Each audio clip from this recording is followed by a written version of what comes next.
The need for improvement of agriculture. As the local markets and trade was declining, it was being destroyed. There was a need for a savior, and agriculture, being the only source of income for most of the families, came in regard. So there was a need to improve agriculture practices, improve technology, etc. So the company, the East India Company, under the governor, General Lord Cornwallis. So this is something that you need to remember. General Lord Cornwallis, they introduced a permanent settlement in the year 1793. So this is an image of the General Lord Cornwallis. Now, what were the major features of these permanent settlements? Let's have a look. So these permanent settlements which were being set up, they benefited the landlords more than the government. So those who were the landlords, they were benefited by this. The zamindars and the revenue collectors were converted into numerous landlords. So just the zamindars and the people who used to collect revenue, they became into landlords. They were not only to act as agents for collection of revenue, but also that from the riot, but also they become the owners of the entire land from the zamindars. Their rights of ownership. So the people who used to collect the revenue, the taxes, etc., they became landlords now of that particular land. So their rights of ownership was made hereditary and transferable. It means that if one person was a landlord, that right would be passed on from one generation to another. So on the other hand, the cultivators, they suffered.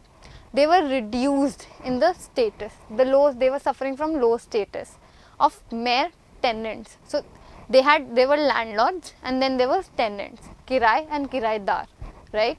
And they were deprived of long-standing rights to soil and water, customary rights. These tenants, these small cultivators, they were deprived from the rights of soil and other customary rights. There was a need to improve agriculture. But what about these zamindars and landlords? They were supposed to give 10th or 11th portion of their income to the state. So whatever income they generated from the peasants, so the 10th or 11th portion, whatever they derived from the peasants, they had to give to the state, and the 1/10 they had to give for themselves. So if the rental of zamindar's estate increased, if the rent increased, they would keep the entire amount of that increase. So whatever the margin was, for example, the 10th, 11th, the 10 part from the 11th was given to the state, and one part was kept for themselves. But if there was an increase in rent, whatever was the difference in increase, they used to keep that as well. So the state would not make any further demand on them because they were getting their major and majority portion. At the same time, the zamindar, they had to pay his side of the revenue as well. So that we talked about the revenue from the peasants, but what about zamindar's tax? So there was rigid due date on the payment of this tax. So even if the crop had failed, there were no crops, there was no harvest, nothing. Still there were these dues and revenues which were collected from the peasants and farmers. So what were the problems? In case if they failed to pay this revenue, their land was confiscated and sold. So the permanent settlements, they created a lot of problems. The company officials observed that the zamindars, they were not investing in improvement of land. Of course, for better harvest, for better crops, the land has to be improved and made fertile from time to time. But the landowners, they were not spending on that. So there was a lot of crop failure. The revenue was too high for zamindars to pay. The zamindars, they could not just accept that this investment had to be made, and it was too high for them to pay. Anyone who failed to pay revenue lost their zamindari. So this zamindari system was established, but if a landlord, he failed to pay his part of the revenue, he was taken away, the status of zamindari was taken away from him. Numerous zamindars, they were sold off at auctions carried out by the company. So there were auctions. Once that land was confiscated, that land was sold out to a lot of people. During the first decade of the 19th century, the first 10 period, so the first 10 years of the 19th century, the prices in the market, the prices of various things, they increased in the market. There was high inflation in the market. So as you can say, cultivation slowly expanded. Gradually, the cultivation harvest of products was also increasing, but this resulted in increase of the income of zamindars. But there was no gain for the company, because whatever profit they were making, they used to keep it for themselves.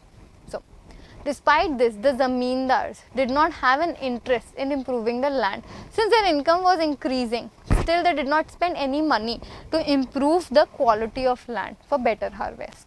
So, the zamindars, they could not out the land to tenants. They could not leave it as per the will of the tenants and get rent.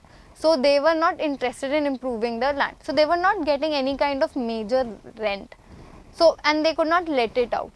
So, due to this reason, they did not want to spend money on improving the quality of land. Now, in villages, the cultivators found that the system was extremely oppressive. It was unfair, unjust. What was happening in villages? So, the rent that was asked by the tenants, the small cultivators, it was very high. The zamindars demanded very high rent from the small cultivators. His right on land was also insecure. So, the cultivators, they were paying high rents, but at the same time they did not have any rights which were secured in terms of ownership of the land. So, apart from that, to pay the rent, to meet the high demand for the rent, they had to take loan from the money lenders, the local money lenders.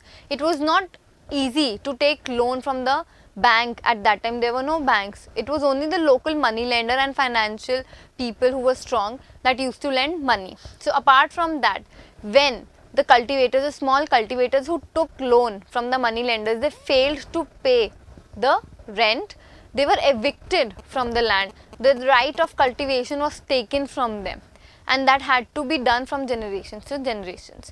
Now, let's see what happened in Bengal. The problem, as we have discussed that there were several problems with the zamindari system, let's have a look what Colebrook had to say on Bengal riots. In many villages of Bengal, some of the powerful riots, the zamindars, they did not cultivate at all, but instead they gave their land, their piece of land and farm to small cultivators, to tenants, and they used to take rent from them. So, they used to take very high rent. The amount of rent which was taken from these tenants, these cultivators, it was very high. So, in 1806, in 18,000, repeat, in 1806, in 1806, H.T. Colebrook, he described the conditions of these under tenants, these subletters, these tenants, the cultivators in Bengal. So, the under tenants, they are depressed of an excessive rent in kind. So, it was not just in money form that they were charging rent, it was also in kind. Now, you need to understand what does in kind, rent in kind means. It means that it was not only in the form of money, it was also in the form of commodities and goods.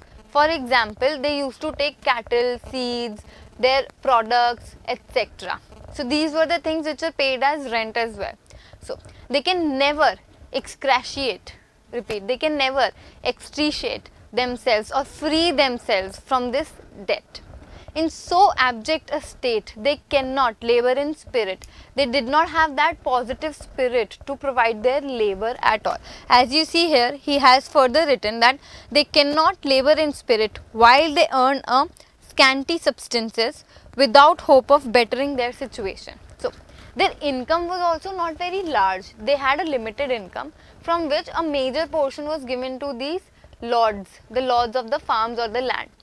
So, they were working hard day and night for earning an income which is not guaranteeing them a good livelihood or bettering their situation in life.